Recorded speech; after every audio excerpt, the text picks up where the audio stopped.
এইরকম সুস্বাদু নিরামিষ পনির কিভাবে বানাবেন জেনে নিন।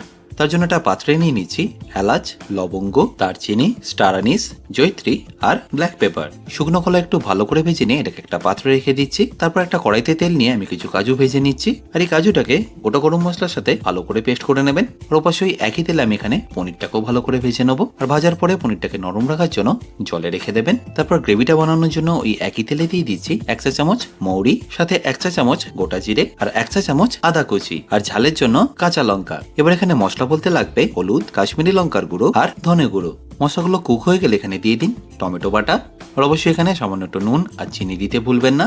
এরপর আমরা যে কাজুর পেস্টটা করেছিলাম সেটাও এখানে দিয়ে দিতে হবে, আর তারপর ভালো করে কুক করে নিয়ে এখানে দিয়ে দিন সামান্য একটু টক দই, আর যদি পারেন অবশ্যই একটু কসুরি মেথি পাতাও দিয়ে দেবেন। তারপর গ্রেভিটা থেকে তেলটা ছেড়ে দিলে এখানে দিয়ে দিন পরিমাণ মতো জল, আর ফাইনালি পনিরগুলো দিয়ে একবার ভালো করে ফুটিয়ে নিন। ব্যাস, তাহলে রেডি নিরামিষ পনির মশলা।